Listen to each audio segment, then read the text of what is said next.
Hey guys, so welcome to day one of Unwind, our newest novel. So by now you have gotten kind of the lowdown, the background knowledge of what the story's about. We're going to read chapter one today, and what I want you to know is kind of just a reminder of what the Bill of Life is. So I'm going to read you the Bill of Life. So remember, this is not a true story. This is pretend. This is an alternate universe. So this is the Bill of Life that has been added to the Constitution in this pretend alternate universe in this alternate United States. The Second Civil War, also known as the Heartland War, was a long and bloody conflict fought over a single issue. To end the war, a set of constitutional amendments known as the Bill of Life was passed. It satisfied both the pro-life and pro-choice armies. The Bill of Life states that human life may not be touched from the moment of conception until a child reaches the age of 13. However, between the ages of 13 and 18, a parent may choose to retroactively abort a child, on the condition that the child's life does not technically end. The process by which a child is both terminated and yet kept alive is called unwinding. Unwinding is now a common practice in society. So it's been about 20 years since the war. They don't believe that unwinding is killing. They believe it's being kept alive in a divided state. So because they're using every single part of you, you're technically alive in their eyes. So that's what they believe. So we're going to go to chapter 1. Connor.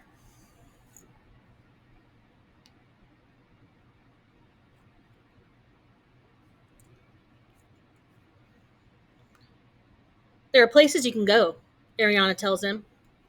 And a guy as smart as you has a decent chance of surviving to 18. Connor isn't so sure, but looking into Ariana's eyes makes his doubts go away, if only for a moment. Her eyes are sweet violet with streaks of gray. She's such a slave to fashion, always getting the newest pigment injection the second it's in style. Connor was never into that. He's always kept his eyes the color they came in, brown.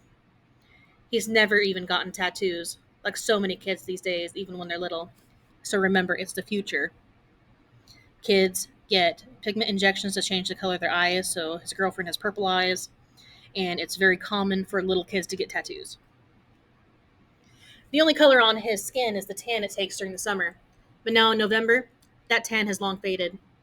He tries not to think about the fact that he'll never see the summer again, at least not as Connor Lassiter. He still can't believe that his life is being stolen from him at 16. Ariana's violet eyes begin to shine as they fill with tears that flow down her cheeks when she blinks. Connor, I'm so sorry. She holds him, and for a moment it seems that if everything is okay, as if they are the only two people on Earth. For that instant, Connor feels invincible, untouchable.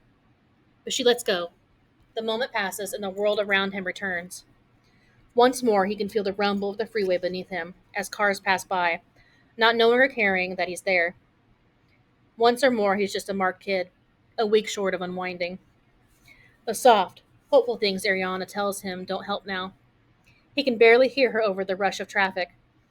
This place where they hide from the world is one of those dangerous places that make adults shake their heads, grateful that their own kids aren't stupid enough to hang out on the ledge of the freeway overpass.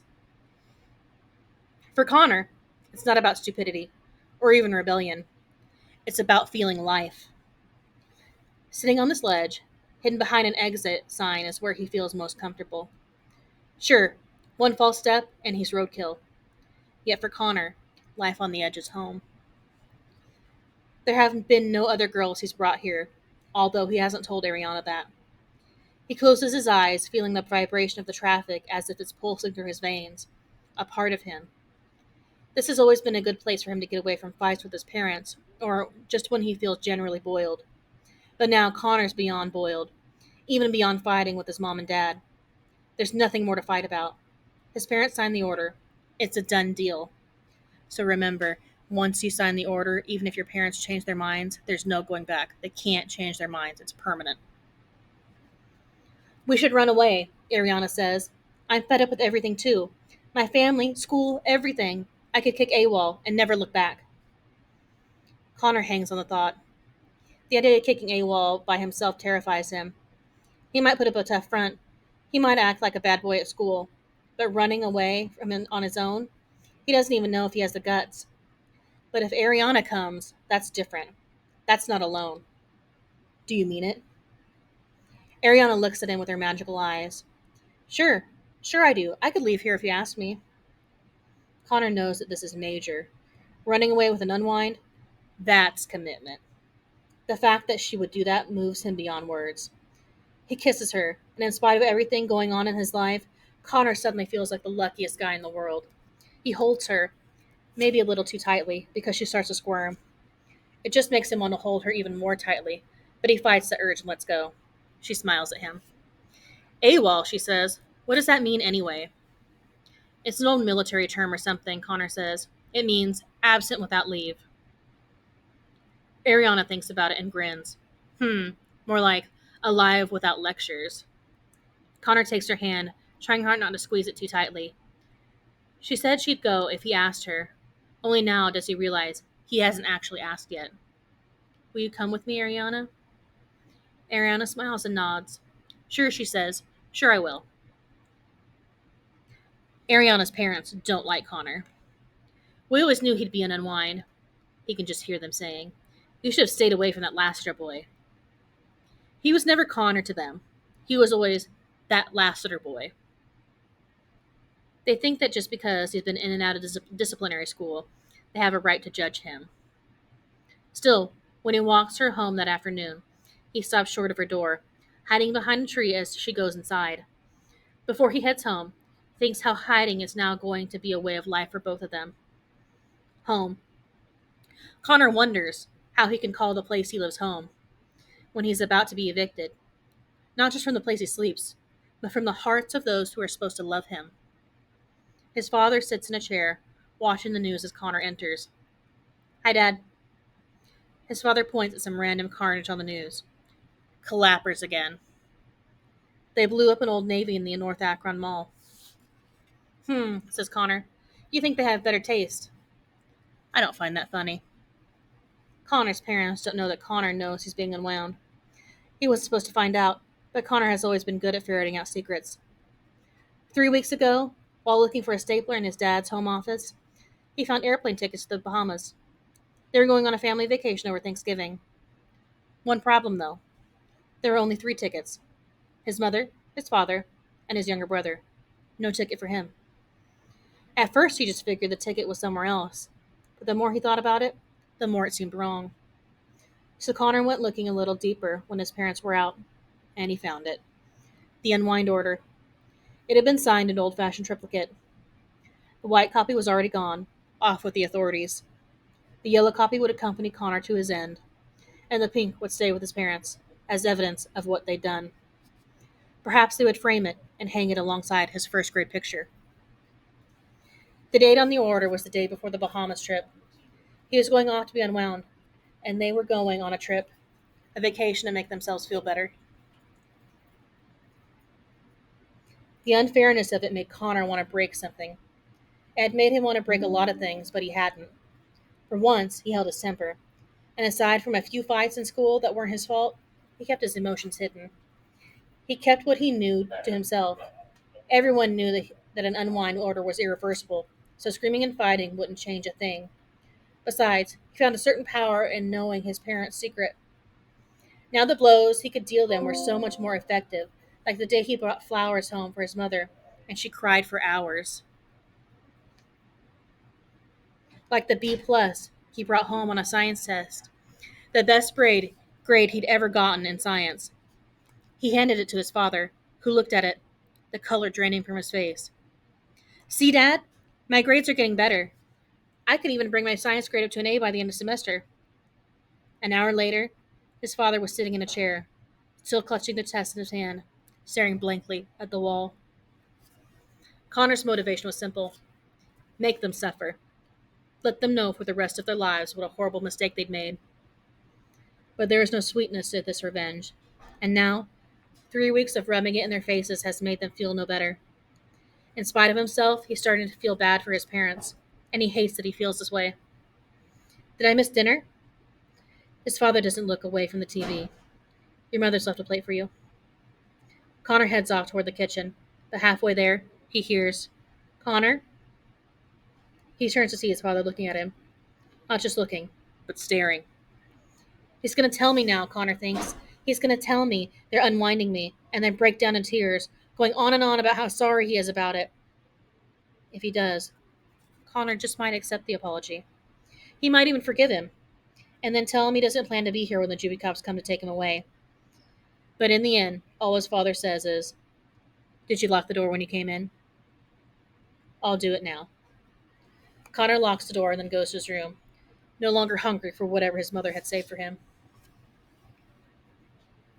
At 2 in the morning, Connor dresses in black and fills a backpack with the things that really matter to him.